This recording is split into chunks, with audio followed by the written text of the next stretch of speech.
हमारे उत्तर प्रदेश के माननीय मुख्यमंत्री जो पूर्व में कार्य करके दिए हैं, उत्तर प्रदेश से 2 कमांडेंटों को उनके पद से मुक्त करके भेज दिया है, घर की राह दिखा दिया है गलत, और कुछ और लंबी जांच चल रही, जिस पे कार्रवाई हमारे माननीय मुख्यमंत्री कर रहे हैं। हमें आशा नहीं, विश्वास है।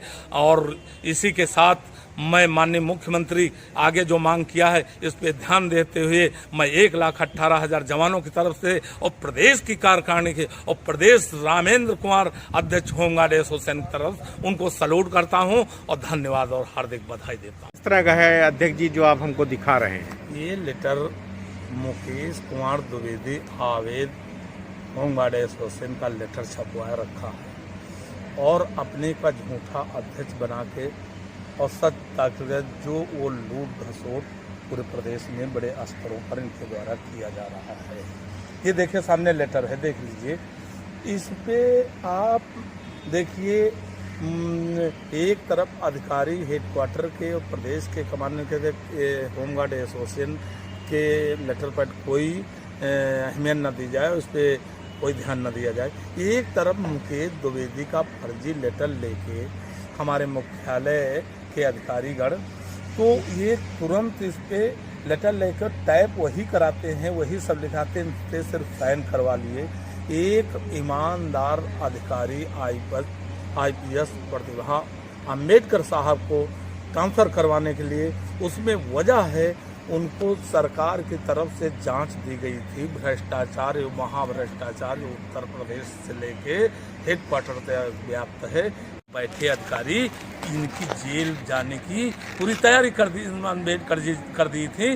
तो ये सब इनसे लेटर लेके और इसके पर कंधे पे रख के चलाया और एक तरफ कहते हैं कि एसोसिएशन की तरह का कोई संज्ञान न लिया जाए और एक तरफ तुरंत लेटर लेके और शासन तक पहुंचा के दूसरे दिन ही कार्रवाई हो जाती है हमारी IPS प्रतिभा अम्बेडकर पर और उनका ट्रांसफर ही करवा दिया जाता है। अध्यक्ष जी एक सवाल कि अवैध मुकेश द्विवेदी जो हैं उनका लेटर तुरंत संज्ञान में लिया जाता है, जबकि आप वैध जो हैं प्रदेश के अध्यक्ष हैं, आपकी एसोसिएशन वैध है, आपका लेटर संज्ञान में नहीं लिया जाता।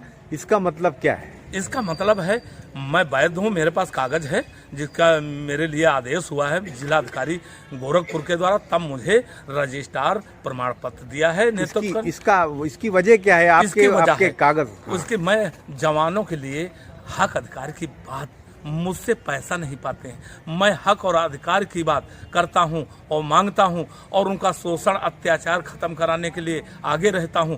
तो होमगार्ड छोड़िए, प्रदेश के अध्यक्ष का पेमेंट भी रोक दिया गया, मेरा मास्टर रोल दूसरे के निकलवा दिया गया और होमगार्डों का शोषण बंद हो रहा था। इनकी जो पैदावार कई करोड़ के महीने में होती है वो बंद होने के कगार पर आ गई थी।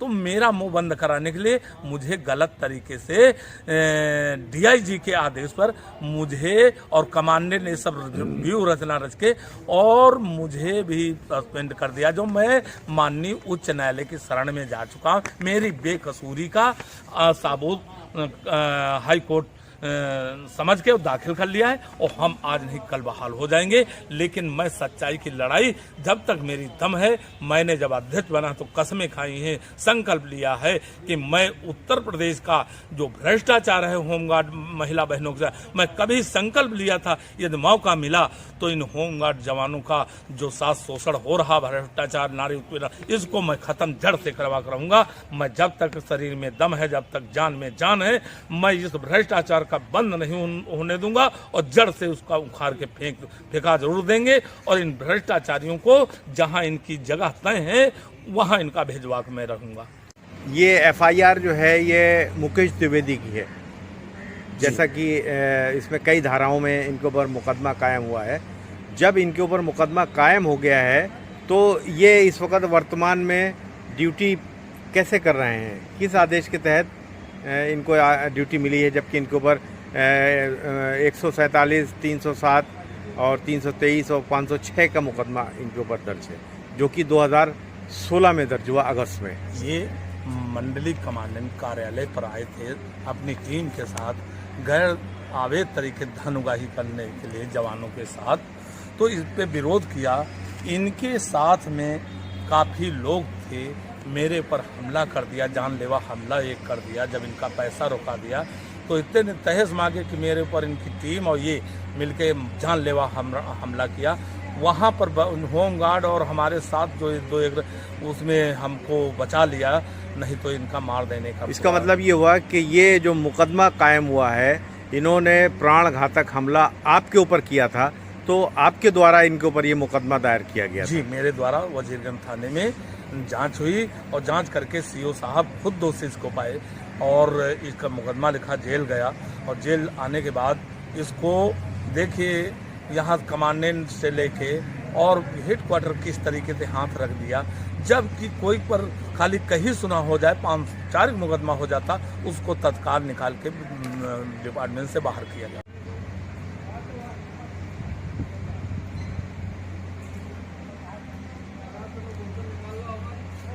के पत्र मुझे दिखाया उत्तर प्रदेश मुख्यालय होमगार्ड का, जिसमें कि जो जिला कमांडेंट बाराबंकी हैं और कनिष्ठ सहायक हैं यहाँ पे मुख्यालय में, जो कि आदेशित कर रहे हैं राकेश राय कंपनी कमांडर के विरुद्ध, जो कि 2 अक्टूबर 2019 का आदेश है कि उनको निष्कासित किया जाता है। लेकिन जैसा कि वर्तमान में देखा जा रहा है, वो अभी भी वहाँ नौकरी कर रहे हैं। होमगार्ड मुख्यालय से ही पूरा संचालन प्रदेश का हो रहा है और हमारे डीआईजी साहब पूरा छूट दे रखे, कितना भी आप कर लो, पैसा मुझे चाहिए पूरे प्रदेश से, आप कितना तुम्हें माफ है सब कुछ। तो इनको 3 अक्टूबर 2019 में इनको सस्पेंड किया गया मुख्यालय के द्वारा। और आज देखिए किस तरीके के इनके डर नहीं बेलगाम हो चुके सरकार का, और किसी का डर, वो पूरा जिले का तहसील देता है और उसके पर जो कमांडेंट जाता है ठेका दे देता है, वो पूरी तहसील देता है कमांडेंट को। वो तहसील, वो पंजीरी शासन प्रशासन में बैठे अधिकारियों तक पहुंचती है। आज यही कारण है कि उसको नहीं हटाया गया है और आज की प्रेजेंट ड्यूटी कर रहा। ये 5853 जो है, इसी आपने पूरे संगठन की तरफ से इसकी अपील की थी आपने, जिसके तहत ये आदेश हुआ है। ये आदेश हमारा 5853 होमगार्ड एसोसिएशन उत्तर प्रदेश 1,18,000 जवानों के लिए माननीय सर्वोच्च न्यायालय आदेश किया कि इनका एरियर 34 महीना और इनकी वेतन, हमारा वेतन तो दिए नहीं, वो तो गलत तरीके दिए, नाई मोची राजगीर मिस्त्री का दे दिए। हमारा वेतन है मूल 21,700, उसके पर महंगाई 25,000 पर बैठता है। जिस तरह से सुप्रीम कोर्ट ने आदेश किया है और उसके बावजूद भी उत्तर प्रदेश सरकार सुप्रीम कोर्ट के आदेशों की अवहेलना कर रही है और तमाम नए से नए पहलू तलाश रही है कि जिससे फौरी तौर पे जो है होमगार्ड जवानों को एरियर ना देना पड़े। जैसे वो जांच का विषय बताते हैं, जांच पूरी होने के बाद देंगे। अगर ये सरकार आपकी बात नहीं मानती है तो आगे की आपकी रणनीति संगठन की क्या होगी? हमारी सरकार तो माना, पालन किया, माननीय सर्वोच्च ने बजट भेज दे दिया, लेकिन कुल मिलाकर हमारे उत्तर प्रदेश के नेतृत्वकर्ता महासमादेष्टा की तरफ से और डीआईजी साहब की तरफ से ये बिल्कुल भरमाया जा रहा, किसी तरीके से ये एरियर 200 को देके और धीरे धीरे इसको खत्म कर दिया जाए और खुद पैसा बंदर बांट ये कर लेंगे। सरकार तो पालन किया, लेकिन ये अधिकारी हमारा पैसा किया हुआ माननीय सर्वोच्च न्यायालय सरकार के आदेश की अवहेलना कर रहे हैं। तो माननीय उत्तर प्रदेश के मुख्यमंत्री से बार बार आह्वान कर रहा हूँ कि इस पर संज्ञान लें और इनको कड़ी सजा दें और समय रहते इनका ये त्योहार पर समय से एरियर भुगतान हो। और यदि नहीं मानी सरकार और डिमांड नहीं सुनी तो मैं उत्तर प्रदेश पूरे ऑल इंडिया प्रेसिडेंटों को आह्वान करके और यहाँ उत्तर प्रदेश में उतार दूंगा और मैं आर पार की लड़ाई लड़ूंगा। जब तक हमारा एरियर मैं ब्याज सही नहीं देंगे और इन अधिकारियों को इनकी किए हुए की सजा नहीं देंगे, इनको पनिशमेंट कड़ा नहीं देंगे, तब तक हम लोग ये अपना जो उत्तर प्रदेश मुख्यालय है न आने देंगे न निकलने देंगे। तब तक चाहे गोली बरसाएं, चाहे डंडा बरसाएं, चाहे जो कुछ करें, हम लोग हटने वाले नहीं हैं। इसको त्योहार बाद मेरी प्रदेश की कार्यकारिणी और वो पूरे ऑल इंडिया की हम लोग एक मीटिंग करेंगे, उसमें हम तय करेंगे आगे क्या हमें डिसीजन लेना है, फिर इसका आगे हम आह्वान करेंगे।